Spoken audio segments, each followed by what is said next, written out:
অবশেষে তৃণমূল থেকে বহিষ্কৃত ভরতপুরের বিধায়ক হুমায়ুন কবির জনতা উন্নয়ন পার্টি নামে নতুন দল ঘোষণা করলেন। পূর্ব ঘোষণা মতোই আজ নিজের নতুন দলের নাম ঘোষণা করলেন তৃণমূল থেকে সাসপেন্ডেড বিধায়ক হুমায়ুন কবির। নতুন দলের নাম দেওয়া হয়েছে জনতা উন্নয়ন পার্টি। আজ দুপুরে মুর্শিদাবাদের বেলডাঙ্গায় খাগড়ুপাড়া মোড়ে নিজের নতুন দলের নাম ঘোষণা করলেন তিনি। প্রকাশ করেন দলের ইস্তাহারও। তিনি জানান, বিধানসভা নির্বাচনে রেজিনগর এবং বেলডাঙ্গা এই দুই কেন্দ্র থেকে লড়াই করবেন তিনি। এছাড়াও তার এই নবগঠিত দলে স্থান পেয়েছেন বহু হিন্দু সদস্যরাও। দলে পতাকায় রাখা হয়েছে হলুদ, সবুজ এবং সাদা এই তিনটি রঙকে।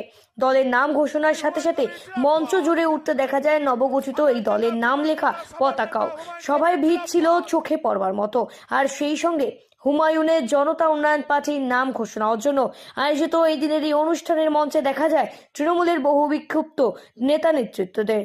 তবে নাম ঘোষণার পাশাপাশি কোন প্রতীকে তিনি লড়তে চান সেই কথাও জানিয়েছেন তিনি। প্রতীক হিসেবে তার পছন্দ গোলাপ ফুল। গোলাপ ভালোবাসার প্রতীক। সেই গোলাপই কেন দলের প্রতীক হিসেবে পছন্দ করলেন তিনি। আর এই বিষয়ে তিনি জানিয়েছেন, আগামী বিধানসভা নির্বাচনে তার লড়াই তৃণমূল এবং বিজেপির বিরুদ্ধে। আর এই দুই দলেরই প্রতীক ফুল। তৃণমূলের জোড়া ফুলে চিহ্ন রয়েছে আর বিজেপির নির্বাচনী প্রতীক পদ্ম ফুল। তাই হুমায়ুন বঙ্গ রাজনীতিতে আরও একটি ফুল যুক্ত করতে চান।